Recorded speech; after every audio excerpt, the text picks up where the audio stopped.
at this afternoon's top stories. Government minister honors the Federation's oldest citizen. Castries and Havana hold diplomatic talks, and dozens missing after an avalanche in Italy. Hello and welcome to the ZIZ Midday Newscast. Today is Friday, January 20th, 2017. I am Shaira Flanders. Nationally, the Federation's oldest citizen, Celia Martin Powell of Zion Village, Nevis, turned 105 on Thursday. Government officials, including Prime Minister Dr. the Honorable Timothy Harris, Premier Honorable Vance Amory, Minister of State responsible for Social Services Honorable Wendy Phipps, and Leader of the Opposition on Nevis Honorable Joseph Parry, were among those attending the ceremony to commemorate the milestone. It was held at the Flamboyant Nursing Home where she now resides. The gathering was punctuated with tributes by family, friends, and well-wishers who reflected on memories of Powell throughout the years. Her granddaughter, Irma Skelton, spoke on her behalf about her strong faith, family values, and her ability to make one laugh. Attending the ceremony were her grandson, Honorable Carlisle Powell, members of the St. Kitts Nevis National Men's Council, and residents of the Flamboyant Nursing Home were also present. Government ministers gathered at Assembly chambers for today's sitting of National Assembly. According to the order paper, Prime Minister Dr. the Honorable Timothy Harris will introduce and have read a first time the Trust Amendment Bill 2017. Other matters on the order paper include motions relating to the business of the National Assembly and moved by a minister, statements by ministers, personal explanations and presentation of papers and of reports from committees, among others. The National Assembly was carried live on ZIZ Radio and TV and participating radio stations. Chairman of the St. Kitts and Nevis National Carnival Committee, Noah Mills, says he has tried to balance ensuring that people can enjoy Carnival while at the same time being fiscally responsible with an estimated budget of EC 4.5 million. He made the comments while appearing on this week's edition of Working For You on ZIZ Radio. The first budget that we would have sent in was about maybe $4.5 million, okay? And that speaks to the entire fiscal year. Yes. Because with so many different regional activities, with training sessions throughout the year, we cannot just have Carnival and shut the office, okay? It must be maintained. Sure. Simple things like utilities and rent and marketing and all of those things. The chairman said that a budget cannot be planned just around Carnival alone, as other activities come on stream after the festive season would have passed. All of that takes money, but it's after Carnival. Right. So 4.5, and this year it would have been in the same region, maybe 4.7, thereabout, because we would have introduced the new show this year in the likes of Caribbean Carnival. He added that with a budget in place and the early bidding, the committee was able to get the best prices. Mr. Mills said that it is extremely important to always have a budget in place, as it helps to control spending and to ensure that the tasks at hand are adequately funded. In a grand show of appreciation, Caribel Boutique awarded 10 taxi operators for their services in the tourism sector. The awardees were selected based on a raffle held at Caribel Boutique, where taxi drivers qualified to enter every time they took visitors to Caribel Boutique. The selections were made by Minister of Tourism Honorable Lindsay Grant, who said, quote, "It truly highlights the importance of working together to bring about mutual benefits," end of quote. Owner of Caribel Boutique, Maurice Widdowson, said the most successful business relationships are those where both parties are benefiting. He said, quote, "I believe the synergy between Caribel Boutique and our taxi drivers epitomizes this. For over 30 years, we have recognized the strength of our partnership with the taxis," end of quote. The grand prize, a 50-inch smart TV, was awarded to Trevor Jeffers. Second prize, a 32-inch smart TV, went to Lesroy Liebert. Other prizes included cookware, a microwave oven, vacuum, toolkit, and car care set. Moving on to news on the regional scene, Cuba's representative in St. Lucia, His Excellency Jorge Sobron, paid a courtesy call on the mayor of Castries, St. Lucia on Thursday. We hear more in this HTS St. Lucia report. Cuban Ambassador Jorge Soberon says his tete-a-tete with Castries Mayor Peterson Francis was a fruitful one.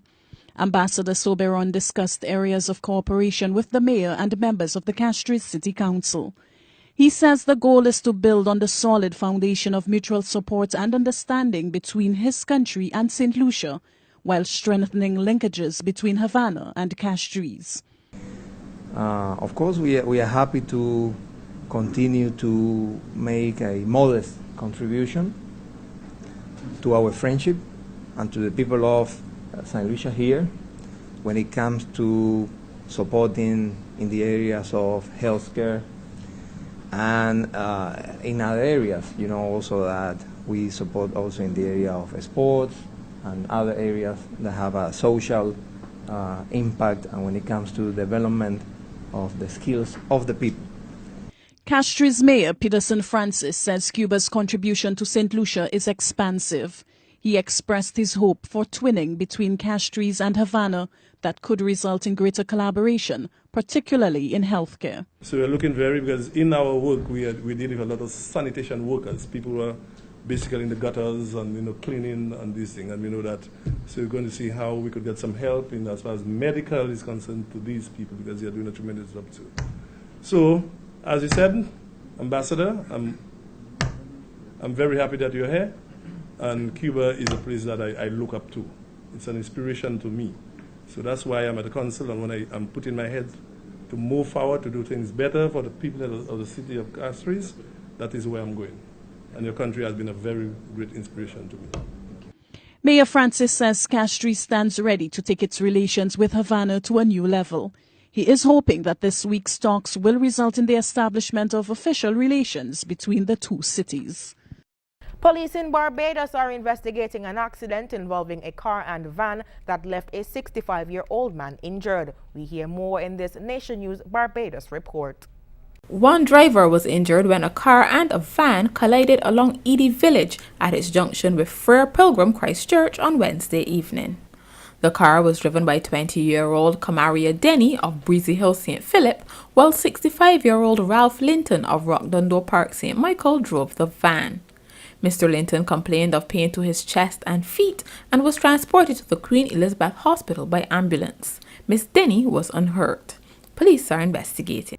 Moving on to news on the international scene, dozens of people missing, feared dead after an avalanche in central Italy. Rescuers have been scouring a hotel in Abruzzo province, which is now buried under tons of snow. Al Jazeera's Catherine Stansel has the details on that story. A three-story hotel swallowed up by a wall of snow. The avalanche was so powerful, it moved the building 10 meters. Several guests and workers were trapped inside. The avalanche hit in the early hours of the morning, meaning there was little chance to escape. Emergency vehicles had to plow through snow nearly 2 meters high to try to get to the scene. Earlier, alpine rescue teams on skis managed to tunnel their way into the hotel and save 2 people. 4 earthquakes struck central Italy in 4 hours on Wednesday, the same region hit by a deadly earthquake in August. It's not clear whether the tremors triggered this avalanche. There have been avalanche warnings over the past week due to severe winter weather and record snowfall. It's made this rescue difficult, and questions are being raised as to whether Italian officials acted quickly enough to respond. Catherine Stansel, Al Jazeera. A senior Democratic senator says some of Donald Trump's cabinet choices could be confirmed by Friday, the day of his inauguration. On the day before his swearing-in ceremony, 2 of them faced questioning at the U.S. Senate. More in this report. If you could raise your hand. Former Texas Governor Rick Perry, who used to call for eliminating the Energy Department, acknowledged that he's learned a lot about its functions since Donald Trump nominated him as its head, including its biggest responsibility, maintaining the U.S. nuclear arsenal. My past statements made over 5 years ago about abolishing the Department of Energy do not reflect my current thinking. Perry, who's expressed doubt that climate change is man-made, walked back that position. But he said renewable energy sources should not be promoted at the expense of oil, gas, and coal. The question is how we address it in a thoughtful way that doesn't compromise economic growth. It affects the affordability of energy or American jobs. But Democrats called on him to defend the department's advanced research into alternate energy, amid reports that the Trump White House planned to slash those programs. Perry disavowed a questionnaire the Trump transition team issued, asking which staff members were involved in fighting climate change. Stephen Mnuchin, nominated as Treasury Secretary, pushed back against Democratic senators. What would you do if you were dealing with President Trump's business? You were helping them avoid U.S. taxes. A 90-year-old Lakeland woman was foreclosed on because of a 27-cent payment error. The former Goldman Sachs executive made a fortune from profits in a bank that foreclosed on many homeowners during the recession. But Mnuchin said he'd saved others by modifying their loans. As to sanctions against Russia, Mnuchin said those imposed by Obama would be fully enforced, but added, the president-elect has made it very clear that he would only change those sanctions if he got, quote, a better deal and we got something in return, whether it was on nuclear arms or other areas. Democrats concede they probably won't have the votes to reject any of Trump's cabinet-level nominees, but hundreds of others who have yet to be named to run those departments must still be approved by the Senate.